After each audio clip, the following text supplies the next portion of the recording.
There's a simple habit that could change everything for you as a football player. And no, it's not about lifting more weights or doing more footwork drills. It's something most players never even think about. But once you start, you'll wonder why you didn't do this sooner. This one thing is the game changer. Do this every day and watch how fast you transform from average to elite. And to be honest, this simple habit is so easy to implement into your life, and it's not time consuming at all. This habit I'm talking about only works if you are consistent with it though.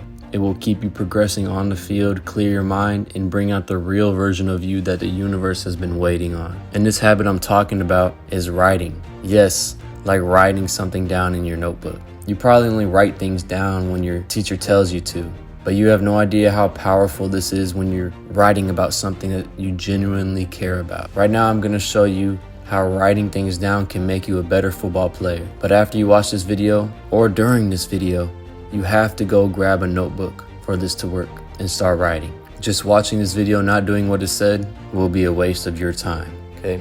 I want you to make 3 different sections in your notebook. You can take up a page for each of these sections. And I want the first one to be your self-image, your ideal self-image as a football player. And what this is who do you want to be? What type of football player do you want to be? Do you want to run routes like Devontae Adams? Do you want to run a super fast 40? What type of receiver do you want to be? What player do you want to play like? Are you the quickest on the field? Or do you have the best hands? Or do you have both? Do you have the highest football IQ in the world? How many millions of dollars is the NFL team paying you? What NFL team are you on? Write all of these things down. Those are just examples. I want you to be free. I want you to be creative. Write this down and put 0 limitations on yourself. And write it down as if everything is accomplished, okay? So ask yourself those questions. And you should write down your answers in the present tense. So if you want to run a 4.2 40-yard dash, then write down, I run 40 yards in 4.2 seconds. What NFL team am I on? I'm on the Kansas City Chiefs. Write it down as if it's already happening. Write it down in the present tense, okay? Be free, be creative. Like I said, don't put any limitations on yourself. This is only for yourself. Keep this between you and God. And every day, you must remind yourself that you are these things and let no one tell you otherwise. Don't let other people's beliefs become your beliefs. This gives you a foundation of who you ought to be on the field. The way you think of yourself outweighs the way 8 billion people think of you. That is how powerful your mind is. And I want you to live as if you are this person. Do actions as if you are this person.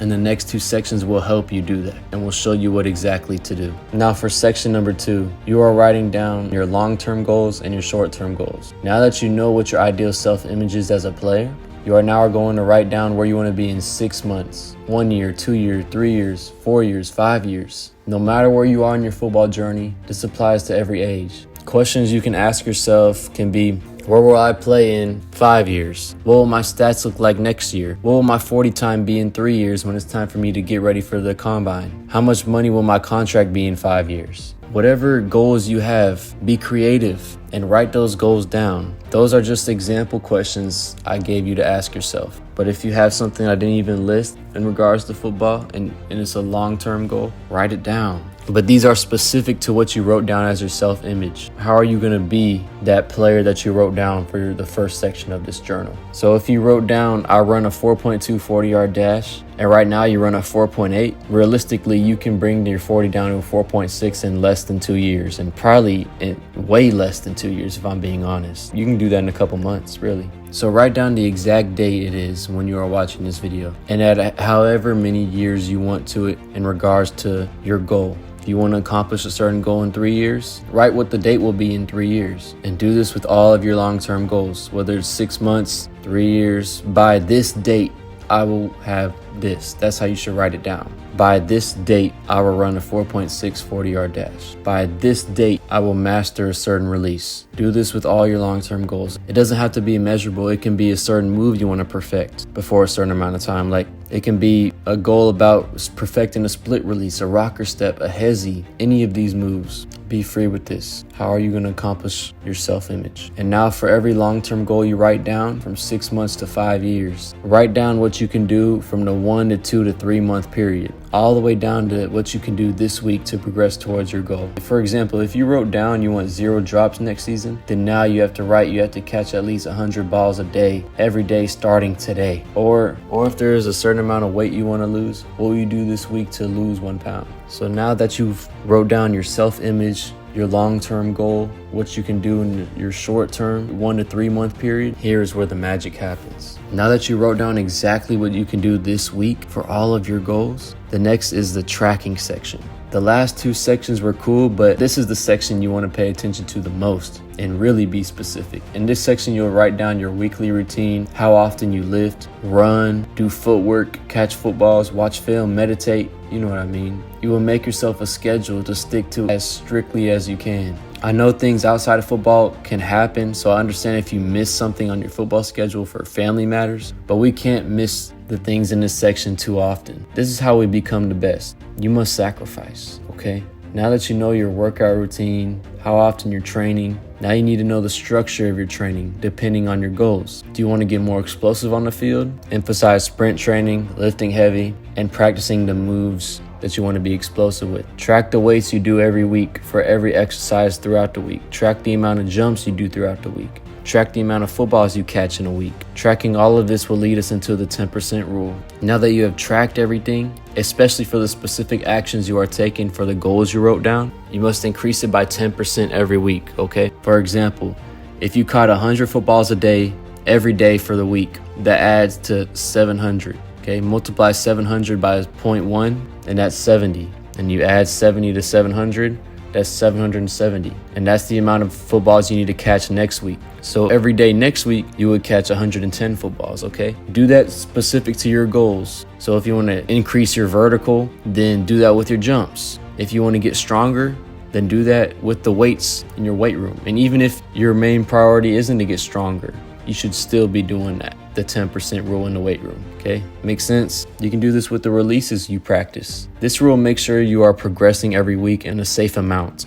You're not doing too little, you're not doing too much. After you complete all of these 3 sections, and you are constantly writing in this journal every day to keep it up to date, it makes you more intentional with all the actions you take, which will turn you to an elite athlete. And if you don't know what to write down in this section, or how to structure your workouts, or how to do proper sprint work to get faster, or all of the above, I have a course and a mentorship program where I can teach you all of these things and make it super simple to you. So all that you can do is do the work. You don't have to focus on what to do or on how to do it and doing your own research. I got all that covered. All you have to do is just put in the work. I can make the schedule for you. I can help you manage that, okay? If that's something you're interested in, the link is in the description. And if you want to talk about it with me, DM me on Instagram at Iron Receivers. But there is more to this amazing formula of becoming an elite athlete, and it's the last part of this video. And if you can understand this principle, you won't just become the best football player on the field. You'll live a life of peace. And this last part of the video is to learn what the law of detachment is. Now, there's a whole bunch of laws that the universe has. The law of vibration, the law of rhythm, all of that. But I want to tell you about the law of detachment. Once you start putting all this work in on a consistent basis, you're tracking your every move. It's weeks on weeks on weeks you're tracking, and you're getting used to the work, and you're doing everything that you need to be doing, and you feel like you need to do more to get even more better. This is where the law of detachment comes in. Once you're putting all this work in on a consistent basis and tracking your every move, when it's time to rest and chill, but you feel like you need to do more and that you want to just keep on going and going and going, you need to sit back and let the universe work in your favor. I do not want you to overdo the work that we're putting in, okay? That is why I told you about this 10% rule. We're progressing every week, but we're not doing it too much to where we'll get injured. And we're not doing it too less to where we're not getting better and we're just staying in a plateau. Do what is necessary for you this moment right now. Control what you can control and be okay with whatever the results are. You have to know that you did your best and that you controlled what you controlled. Leave the results in the laps of the gods, okay? While you are immersed in the process, leave the results in the laps of the gods. The universe doesn't like neediness. And you have to be able to want this bad, but not bad enough. The law of detachment is basically putting in the work, doing what you need to do every day, and not focusing on the results. The only thing you're focusing on is the activity and the task at hand. And whenever it's time for you to rest and you feel like you're not doing enough, but you have it written down and you've been super consistent, just rest. Let the results happen. Let the gods take care of that, because you can't control that. Be in the moment. When it's time to rest, it's time to rest. When it's time to go work out, it's time to go work out. Don't be needy. The universe sees that you're needy, you will get punished. So want this bad. When you're in the moment, when you're working out, want it bad. But then when you're done, just chill. When you're done, just chill. Just flow. Let the good and the bad just flow in and out. That's the law of rhythm. And I can go with the laws all day, but that's a whole nother video. That's a whole nother playlist of videos, if I'm being honest, okay? So here's your challenge. Starting today, write down your ideal self-image, your long-term and your short-term goals, and your specific daily actions. Be specific, be intentional with this. Track everything like I said earlier. Keep up with this every day. Be consistent with this every day, and I promise you, you'll start to see a difference in your game, your focus, and your results. This one thing could be the difference between you staying where you are and you becoming the best player you've always dreamed of being. So are you ready to take your game to the next level? Start writing and start today. If you found this video valuable, hit that subscribe button. Give this video a thumbs up. And enroll in my mentorship program if all you want to do is just focus on the work and not have to do too much thinking or research while I just guide you through your journey. I'll be taking care of the research. I'll be taking care of what you need to be thinking of. All you got to do is play football and get better at football. But that mentorship program, that's only available if you are serious. If you are a slacker, don't even bother me. Let's build a community of elite athletes together, man. Come on. And don't forget to ask yourself, in this moment right here, right now, what type of man do you want to be?